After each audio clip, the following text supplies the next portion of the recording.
Welcome back to Another World Audiobooks. Thank you guys for tuning in. Hope your day is going well. I am so excited to be bringing you yet another episode of this book.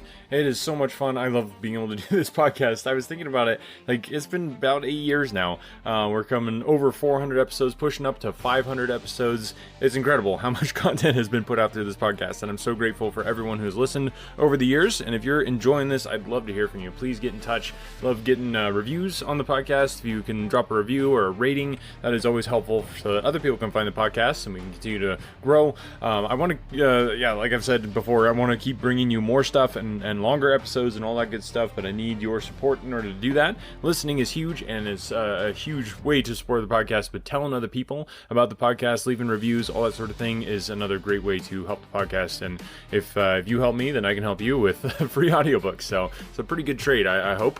Anyway, thanks guys for listening, and without further ado, let's just jump right into the next chapter of Meet the Tiger. Chapter 5. Aunt Agatha is upset. Patricia Home landed safely on her feet in the road outside the wall and set off steadily for home.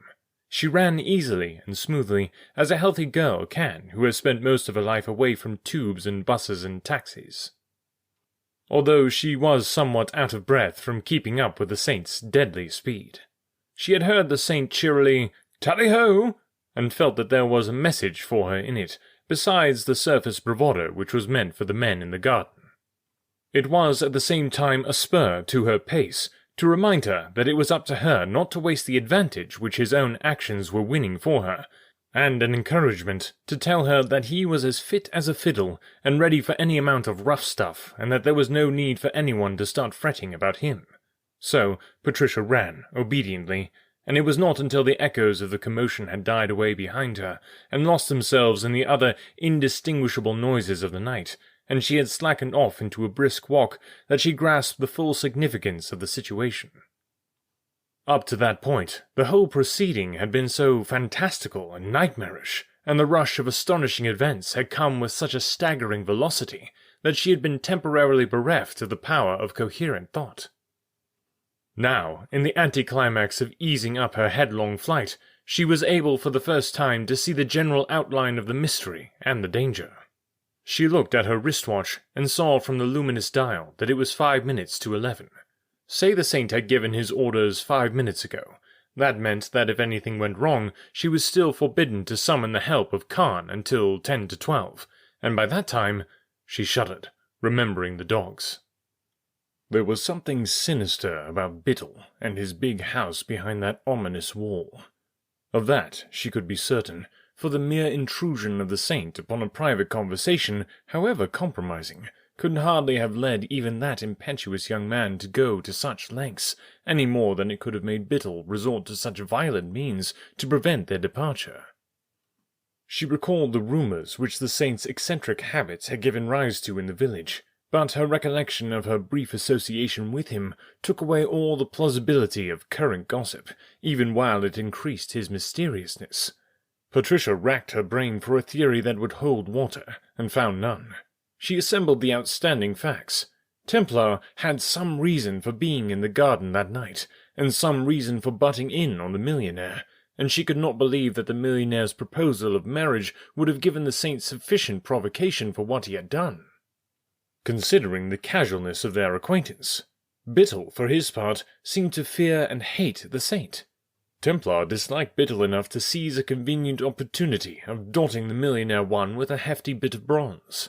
That was after Biddle had produced an automatic, and the general trend of things suggested that Biddle's house was staffed with a tough bunch of bad hats who were quite ready to deal with unwelcome visitors in a most unusual fashion. Almost as though they expected unwanted interference. And normal houses and normal millionaires did not have secret bell pushers in cigar boxes and peepholes from which their libraries could be watched. The girl had to give it up. At least her faith in the Saint remained unshaken. It was impossible to believe that there was anything evil about the man. At that rate, Biddle was equally above suspicion. But Biddle's apparent harmlessness was of the bluff kind that might cover a multitude of sins, whereas the Saint's chief charm was his unreserved boyishness and his air of exaggerated masquerading. She felt that no sane wolf in sheep's clothing would have taken such elaborate pains to look like a pantomime wolf. Whoever and whatever the saint was, he had done her no injury. He had been her friend, and she had left him behind to face whatever music Biddle's myrmidons had the desire and brains to provide. And the tuning up of the orchestra which she had heard gave her a vivid impression that it was no amateur affair. It was some consolation to reflect that the saint's little solo, which had opened the concert, itself showed a truly professional touch. Nevertheless, she was cursing herself right back to the manor for deserting him, although she knew that if she had stayed, she would only have hampered him. She had hoped to be able to steal into the house unnoticed, but as she approached, she saw a dark figure leaning on the front gate, and in a moment the figure hailed her with the voice of Miss Girton. "Yes, it's me," said Patricia, and followed the woman to the door. "I heard a lot of noise and wondered what it was all about," Miss Girton explained.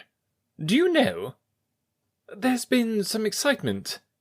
It was all Patricia could think of on the spur of the moment. She had forgotten the damage inflicted on her clothes and her person by the game of hide-and-seek in the shrubbery, and was at first surprised at the way Miss Girton stared at her in the light of the hall. Then she looked down at her torn skirt and the scratches on her arms. "You don't seem to have missed much," remarked the older woman grimly. "I can't explain it just now," said a weary Patricia.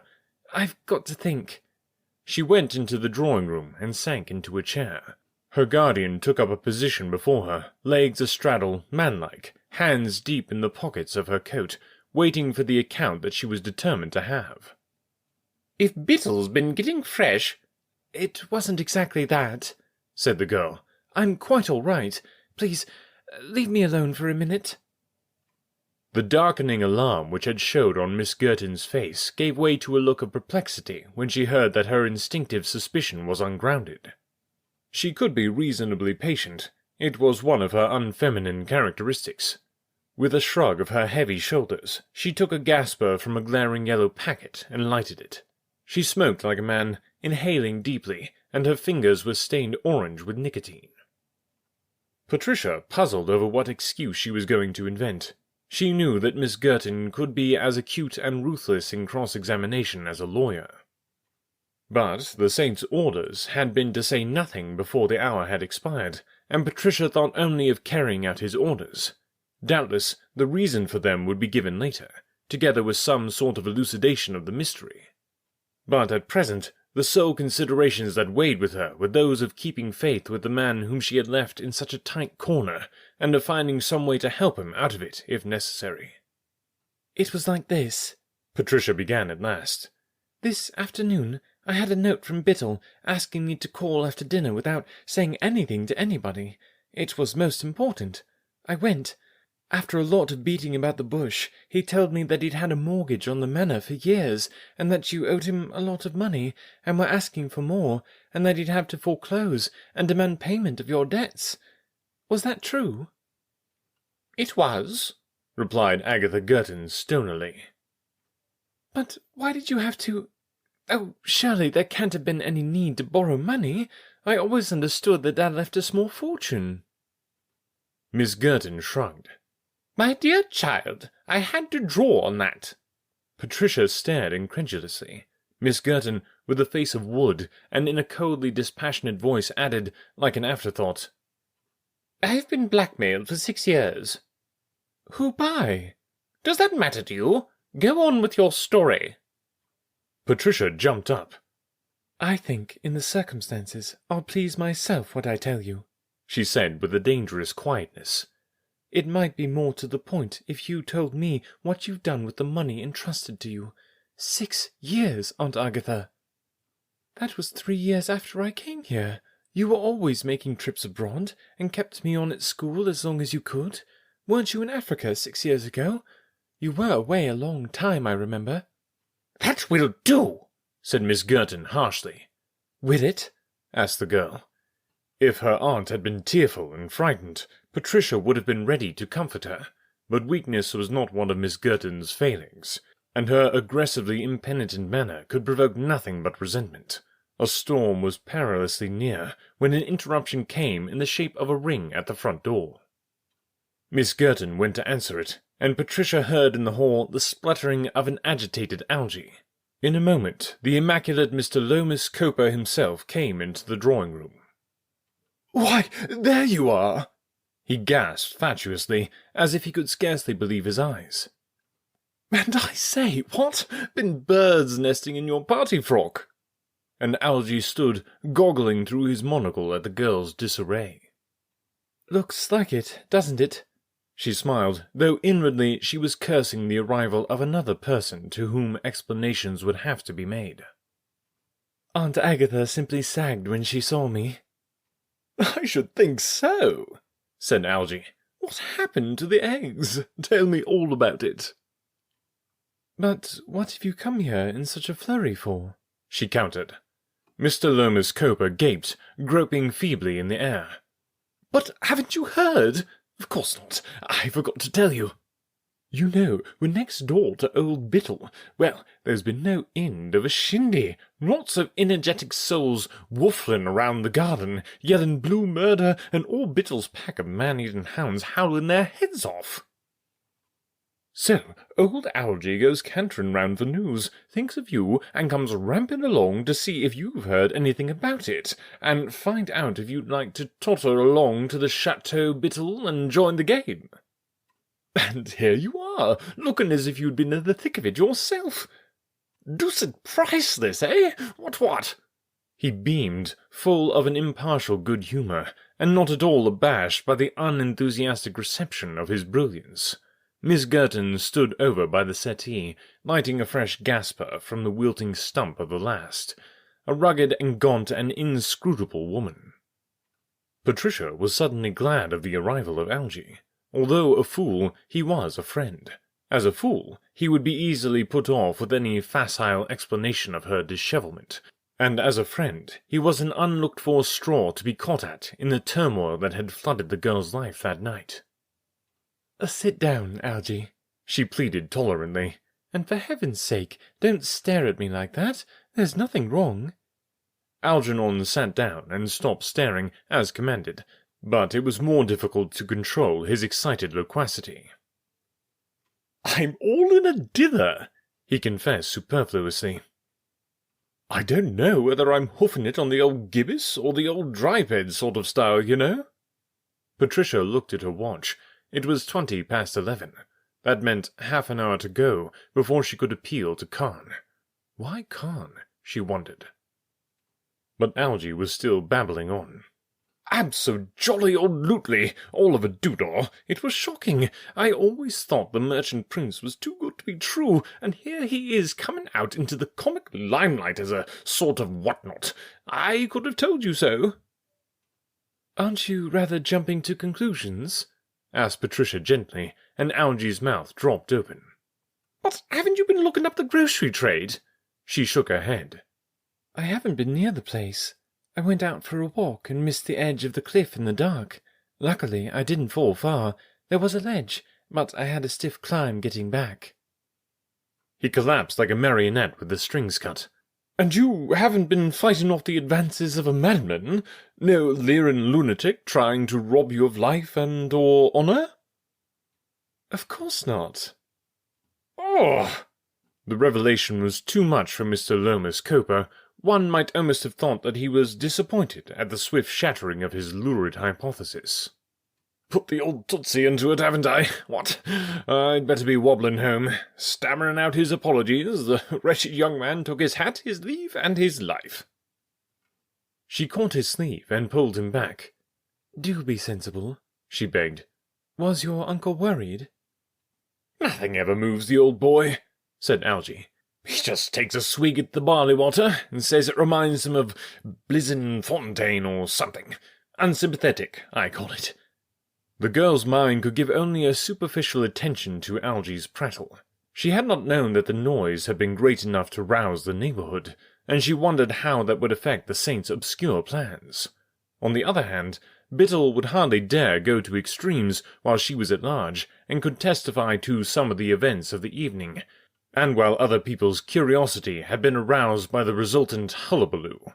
Then she remembered that Biddle's house and Bloom's stood some distance apart from the others, and it was doubtful whether enough of the din could have been heard outside to attract the notice of Lord Michael Lapping or the 2 retired civil servants, whose bungalows were the next nearest. But Bloom and Algy knew, and their knowledge might save the saint. Miss Girton, who had been holding aloof for some time, suddenly said, "What's the fuss about, anyhow?" "Oh, a noise." Algy, abashed, was unwontedly reticent, and seemed to want nothing more than the early termination of the discussion. He fidgeted, polishing his monocle industriously. "Sir John Biddle kind of giving a rough party, don't you know?" "I think we've had quite enough nonsense for one evening," remarked Agatha Girton. "Everyone's a bundle of nerves. Is there any need for all this excitement?" She herself had lost her usual sang-froid. Under the mask of grim disapproval, she was badly shaken. Patricia saw the slight trembling of the big rough hand that held the limp cigarette. "Right as per," agreed Algy weakly. "Sorry, Aunt Agatha." Miss Girton was absurdly pettish. "I decline to adopt you as a nephew, Mr. Lomas Coper." "Sorry, Miss Girton. I'll tool along." Patricia smiled and patted his hand as she said goodbye, but the ordinary super-effervescent Algy had gone off the boil. He contrived a sickly smile, but he was clearly glad of an excuse to leave the scene of his faux pas. "Come and see us tomorrow," invited Patricia, and he nodded. "Most frightfully sorry, and all that rot," he said. "I never did have much of a brain, anyway. Let me know if there's anything I can do, or anything, you know. What? Chirry diddly-o!" He offered a hand to Miss Girton, but she looked down her nose at it and turned away. "Honk, honk," said Algy feebly, and departed. They heard the front door close with a click, and were impressed with Mr. Lomas Coper's humility. Among his more normal habits was that of slamming doors with a mighty bang. "You were very hard on Algy," said Patricia resentfully. "I can't be bothered with a fool," responded Miss Girton brusquely. "Thank heavens he swallowed that wild yarn of yours about falling off a cliff. If he'd had any brains, the whole village would have been talking about you tomorrow. Now, what's the truth?" Patricia looked at her watch again. The time was crawling. 11:30. She looked up and responded, "That yarn's as good as another." "Not for me." Agatha Girton came and stood over the girl. She looked very forbidding and masculine at the moment, and Patricia had a fleeting qualm of fear. "What happened at Biddle's?" "Oh, nothing. He told me that the only way to save you was for me to marry him." "Did he?" said Miss Girton harshly. "The swine!" "Aunt Agatha!" "You make me sick. He is a swine. Why shouldn't I say so? And with an adjective, if I choose. Why didn't you tell him so yourself? What did you say?" Patricia pulled herself up. The saint's volcanic arrival had ended the discussion somewhat abruptly. "I didn't know what to say," answered Patricia truthfully. Miss Girton glowered down at the girl. "And then he got fresh?" Not exactly. You see—" "Then who did?" Patricia covered her eyes. "Oh, leave me alone. Tell me how you got into his debt." "There's nothing much to tell," replied Agatha Girton coldly. "When Biddle first came, and was trying to get into Bacon's society, nobody returned his calls. Then he called on me, and insisted on seeing me. I suppose because he thought the manor had the most influence. He knew I was hard up, I don't know how, and if I helped him, he'd help me. It was my only way out. I agreed. You know he's been here several times, but even then I couldn't make anyone else take him up, although he didn't seem at all uneducated, and behaved perfectly. They're all snobs here. I had to go on borrowing from him, and he didn't seem to mind, though he wasn't getting much return for it. That's all there is to it." Patricia bit her lip. "I see. And even though you were using my money, you didn't condescend to tell me anything about it." "What good would that have done?" "Wasn't there anything—" "Nothing whatever." said Miss Girton flatly. Patricia looked at her. "Then might I ask what you propose to do now you've come to the end of your resources?" Agatha Girton started another cigarette, and her hands were a little more unsteady. For a moment she failed to meet the girl's eye, and stared fixedly out of the window. Then she looked at Patricia again. "You must leave that to me," said Miss Girton, in a low, inhuman voice that sent an involuntary tingle of dread crawling up Patricia's spine. The girl rose and walked to another part of the room, to get away from the dull, frightening eyes of Agatha Girton. At any other time she would have known better how to deal with the revelation that had been made to her, but now all her thoughts were with the saint, and she could not concentrate on this new problem. And if she had been able to, she would not have dared to tackle it, for fear of creating a situation which might prevent her carrying out his instructions if he failed to put in an appearance at the appointed time. Miss Girton was as strong as an ordinary man, and her temper that night was not to be trusted.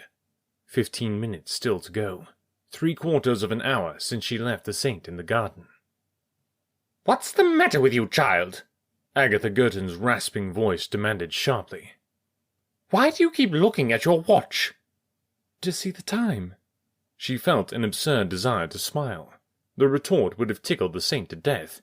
She could visualize his impish delight, but Agatha Girton was less easily satisfied. "Why should you bother about the time?" "I'm not going to be badgered like this," flamed Patricia unexpectedly. Her patience had worn very thin during the last 1/4 of an hour, and she knew that her anxiety was desperately near to driving her into indiscreet anger or a flood of tears for relief. She faced Miss Girton mutinously. "I'll see you tomorrow," she said, and left the room without another word. She went up to her bedroom and paced up and down restlessly. Leaning out of the wide-open window, she could hear nothing from the direction of Biddle's house. Looking the other way, she could see the black shape of Khan's cottage. There was a light in one downstairs window. Apparently, the doctor had not yet retired. She thought of going round and chatting to him until the time had run out, for if all was well and the saint arrived and found her out, he would be sure to try Khan first for news of her. For a little while she hesitated. Her acquaintance with Khan was very slight, but in a moment the sound of the windows downstairs being closed and secured filled her with an unreasoning panic. She opened her door and flew down the stairs. She could hear Miss Girton pacing heavily across the lounge, but she sped past the door as silently as she could, crossed the hall, and let herself out. The cool breath of the night air restored her to reason, but she did not turn back. She closed the door without a sound and walked resolutely round to Khan's house. Her ring was answered at once by the man himself, and she remembered that he kept no servant on the premises. The doctor's genial red face was one florid expression of surprise. "My dear Miss Holm!" "Am I disturbing you?" She smiled. "I began to feel terribly dull and depressed, and I thought a little course of you would be a tonic. That is, if you can bear it." He became aware of the fact that he was preventing her from entering, and stood aside. "You honour me," he said, "but I'm quite alone." "Doctors are above suspicion, aren't they?" She laughed. "And I promise to behave." He still seemed a little self-conscious, but led the way into his study. She was a little puzzled at his awkwardness, and wondered why even such an uncouth man as he had not been smoothed down by his professional training. Nevertheless, his manner, if ungraceful, was plainly irreproachable. He brought up an armchair for her, and swept a mass of papers off the table into a drawer. She noticed that there were some sections of large-scale surveys among them, and he explained, "I'm interested in geology as well as bugs, you know. I'm afraid you'd find it a rather dull subject, but it amuses me, and I'm very interested in my fellow men." Before she realized what she was doing, she had asked his opinion of Simon Templar. "Templar? A very interesting specimen. I don't think I can make a pronouncement yet. I met him for the first time today. A very unusual young man, but quite charming to talk to." Khan did not seem to wish to continue the analysis, and she was left with the idea that he would prefer to be sure of her estimate of the saint before committing himself. "Would you like some tea?" Or some ginger beer? That's all I've got in the house. No thanks, if you don't mind, she thought. It's rather difficult, you see. Is Mr. Templar in any danger? Khan looked at her with the keenness that was unforeseen in a man of his type. What makes you ask that, Miss Holme? Well, he talks a lot about it, doesn't he? Khan pursed his lips. Yes, he does, he admitted guardedly. I shouldn't venture to give a definite opinion at this stage. Might one inquire first what Mr. Templar is to you? Is he a particular friend of yours, for instance? I've known him such a short time, she replied as cautiously. But I must say, I like him very much. Would it be impertinent to ask if you were in love with him? Pursued Khan, and, seeing her blush, he averted his eyes, and babbled on in an embarrassed attempt at a fatherly tone. I see that it would, but perhaps Mr. Templar is more susceptible. As a friend, you would do him a great service by using whatever influence you have to persuade him of his foolhardiness. Then he is in danger, Khan sighed. Purely of his own making, he said. Mr. Templar has elected to play a very dangerous game. I can't say any more. Perhaps he'll tell you himself. Patricia looked at her watch for the 20th time. There were still 6 minutes to pass. Okay, I say this for the end, that way you can skip it if you need to, but, sang-froid, I think I said that right. It's basically, it's really kind of a cool word. It means self-possession or imperturbability, especially under strain. So, sang-froid, it's a French term, obviously. Basically means cold-blooded, which is kind of cool. So that's a good one. Loquacity. I've heard the word loquacious. It means talkative, but loquacity is the characteristic of being loquacious, so that one's kind of cool as well. The quality or state of being very talkative, so you can tell that to your loquacious friends there. The other one was fatuous. I thought that one was fun. I was like, stop being so fatuous. It means foolish or silly, so if you're just in a very fatuous mood or you watch a fatuous movie. And then the final one was myrmidons. I think that was how you pronounce it. Myrmidons is basically a soldier or subordinate of a civil officer who executes orders of a superior without protest or pity. Someone so basically it comes from Greek mythology. So the Myrmidons were an ancient Thessalian tribe. So in the book Homer's Iliad, the Myrmidons are the soldiers commanded by Achilles. So that was pretty cool. Apparently they were very loyal to Achilles, the Myrmidons. So if someone's being kind of blindly loyal, I guess you could call them a Myrmidon. And hopefully, I just hope that they would not be a fatuous Myrmidon. So that's definitely something you want to avoid. Anyway, thanks guys for listening. If you haven't recently, make sure to go to the website, anotherworldaudiobooks.com. You can request a free audiobook. We have tons of audiobooks that we've done. If you haven't listened through the backlist, you can request an audiobook and I will send you the full free version of the audiobook just as a thank you for getting in touch, for letting me know that you're not a robot and that you actually exist. That always makes my day to hear from listeners. So get in touch. Again, that's anotherworldaudiobooks.com. All the good stuff is right there, ready for you to enjoy. So go check it out, anotherworldaudiobooks.com. Thanks guys for listening and spreading the word about the podcast. We will catch you next week.